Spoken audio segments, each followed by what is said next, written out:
ॐ नमो भगवते वासुदेवाय नमः। अथ पंचमो अध्यायः।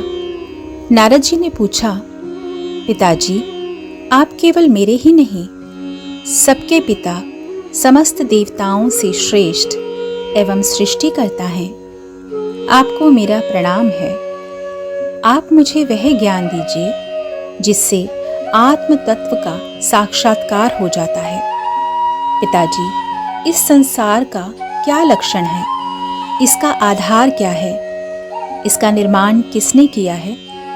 इसका प्रलय किसमें होता है? यह किसके अधीन है? और वास्तव में यह है क्या वस्तु? आप इसका तत्व बतलाइए। आप तो यह सब कुछ जानते हैं, क्योंकि जो कुछ हुआ है, हो रहा है या होगा, उसके स्वामी आप ही हैं। यह सारा संसार हथेली पर रखे हुए आंवले के समान आपकी ज्ञान दृष्टि के अंतर्गत ही है। पिताजी, आपको यह ज्ञान कहाँ से मिला?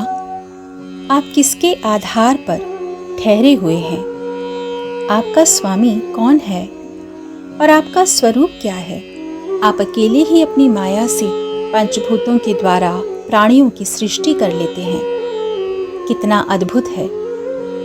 जैसे मकड़ी अनायास ही अपने मुंह से जाला निकालकर उसमें खेलने लगती है, वैसे ही आप अपनी शक्ति के आश्रय से जीवों को अपने में ही उत्पन्न करते हैं, और फिर भी आप में कोई विकार नहीं होता।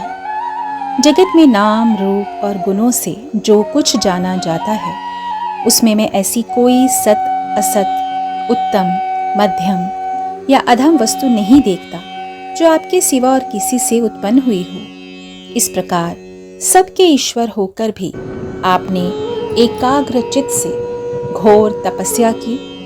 इस बात से मुझे मोह के साथ साथ बहुत बड़ी शंका भी हो रही है कि आपसे बड़ा भी कोई है क्या?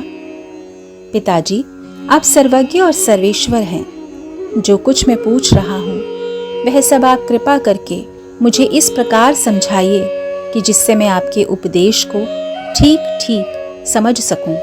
ब्रह्मा जी ने कहा, बेटा नारद, तुमने जीवों के प्रति करुणा के भाव से भरकर यह बहुत ही सुंदर प्रश्न किया है, क्योंकि इससे भगवान के गुणों का वर्णन करने की प्रेरणा मुझे प्राप्त हुई है। तुमने मेरे विषय में जो कुछ कहा है, तुम्हारा वह कथन भी असत्य नहीं है, क्योंकि जब तक मुझसे परे का तत्व, जो स्वयं भगवान ही है, जान नहीं लिया जाता, तब तक मेरा ऐसा ही प्रभाव प्रतीत होता है जैसे सूर्य, अग्नि, चंद्रमा, ग्रह, नक्षत्र और तारे उन्हीं के प्रकाश से प्रकाशित होकर जगत में प्रकाश फैलाते हैं। वैसे ही मैं भी उन्हीं स्वयं प्रकाश भगवान के चिन्मय प्रकाश से प्रकाशित होकर संसार को प्रकाशित कर रहा हूँ। उन भगवान वासुदेव की मैं वंदना करता हूँ और ध्यान भी, जिनकी दुर्जय माया से मोहित होकर लोग मुझे जगत गुरु कहते हैं। यह माया तो उनकी आंखों के सामने ठहरती ही नहीं, झेप कर दूर से ही भाग जाती है, परंतु संसार के अज्ञानी जन उसी से मोहित होकर यह मैं हूँ, यह मेरा है, इस प्रकार बकते रहते हैं।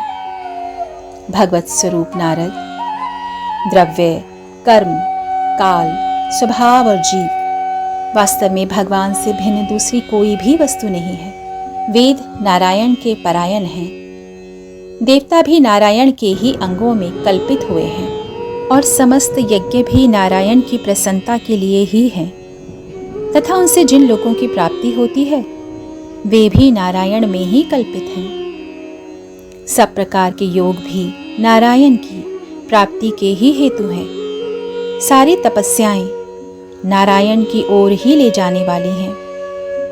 ज्ञान के द्वारा भी नारायण ही जाने जाते हैं। समस्त साध्य और साधनों का पर्यवसान भगवान नारायण में ही है। वे दृष्टा होने पर भी ईश्वर हैं, स्वामी हैं, निर्विकार होने पर भी सर्व स्वरूप हैं। उन्होंने ही मुझे बनाया है और उनकी दृष्टि से ही प्रेरित होकर मैं उनके इच्छानुसार सृष्टि रचना करता हूँ। भगवान माया के गुणों से रहित एवं अनंत हैं। सृष्टि, स्थिति और प्रलय के लिए रजोगुण, सत्वगुण और तमोगुण, ये 3 गुण माया के द्वारा उनमें स्वीकार किए गए हैं। ये ही तीनों गुण द्रव्य, ज्ञान और क्रिया का आश्रय लेकर मायातीत नित्य मुक्त पुरुष को ही माया में स्थित होने पर कार्य, कारण और कर्तापन के अभिमान से बांध लेते हैं। नारद, इंद्रियातीत भगवान गुणों के इन 3 आवरणों से अपने स्वरूप को भली भांति ढक लेते हैं, इसलिए लोग उनको नहीं जान पाते। सारे संसार के और मेरे भी एकमात्र स्वामी वे ही हैं। मायापति भगवान ने एक से बहुत होने की इच्छा होने पर अपनी माया से अपने स्वरूप में स्वयं प्राप्त काल, कर्म और स्वभाव को स्वीकार कर लिया। भगवान की शक्ति से ही काल ने तीनों गुणों में क्षोभ उत्पन्न कर दिया। स्वभाव ने उन्हें रूपांतरित कर दिया और कर्म ने महतत्व को जन्म दिया। रजोगुण और सत्वगुण की वृद्धि होने पर महतत्व का जो विकार हुआ, उससे ज्ञान, क्रिया और द्रव्य रूप तमः प्रदान विकार हुआ। वह अहंकार कहलाया और विकार को प्राप्त होकर 3 प्रकार का हो गया। उसके भेद हैं वैकारिक, तेजस और तामस। नारद जी, वे क्रमशः ज्ञान शक्ति, क्रिया शक्ति और द्रव्य शक्ति प्रधान है। जब 5 महाभूतों के कारण रूप तामस अहंकार में विकार हुआ, तब उससे आकाश की उत्पत्ति हुई। आकाश की तन्मात्रा और गुण शब्द हैं। इस शब्द के द्वारा ही दृष्टा और दृश्य का बोध होता है। जब आकाश में विकार हुआ, तब उससे वायु की उत्पत्ति हुई। उसका गुण स्पर्श है। अपने कारण का गुण आ जाने से यह शब्द वाला भी है। इंद्रियों में स्फूर्ति, शरीर में जीवनी शक्ति, ओज और बल इसी के रूप में है। काल, कर्म और स्वभाव से वायु में भी विकार हुआ और उससे तेज की उत्पत्ति हुई। इसका प्रधान गुण रूप है। साथ ही इसके कारण आकाश और वायु के गुण, शब्द एवं स्पर्श भी इसमें है।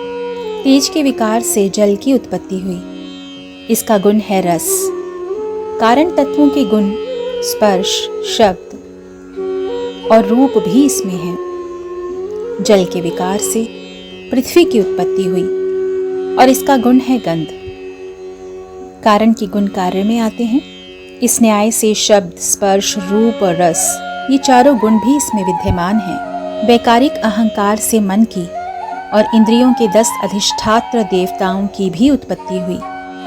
उनके नाम हैं दिशा, वायु, सूर्य, वरुण, अश्विनी कुमार, अग्नि, इंद्र, विष्णु, मित्र और प्रजापति। तेजस अहंकार के विकार से क्षोत्र, त्वचा, नेत्र, जिह्वा और घ्राण, ये 5 ज्ञानेंद्रियां एवं वाक, हस्त, पाद, गुदा और जननेंद्रियां, ये 5 कर्मेंद्रियां उत्पन्न हुई। साथ ही ज्ञान शक्ति रूप बुद्धि और क्रिया शक्ति रूप प्राण भी तेजस अहंकार से ही उत्पन्न हुए।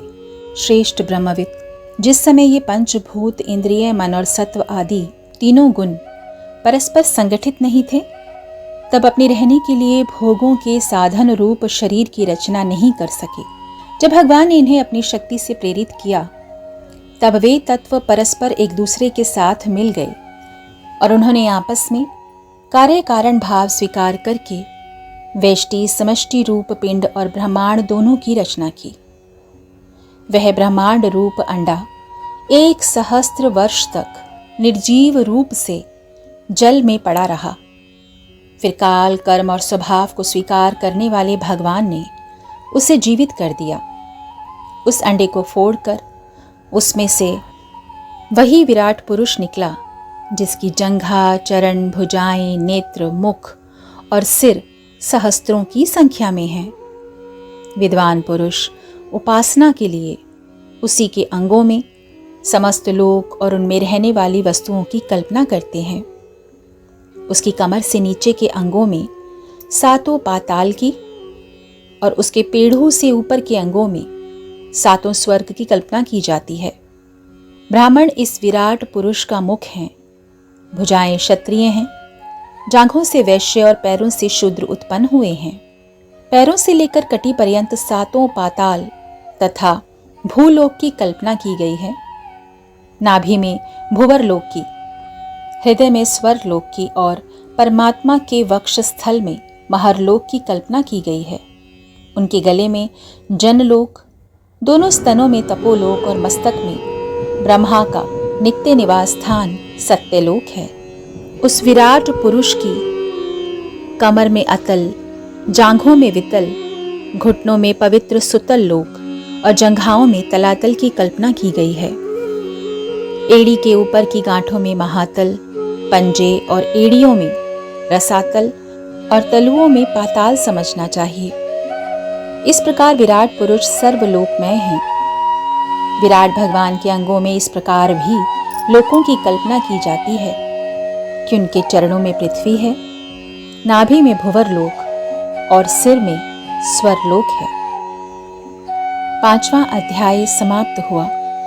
हरे कृष्ण कृष्ण कृष्ण हरे हरे, हरे राम श्री राम राम हरे हरे।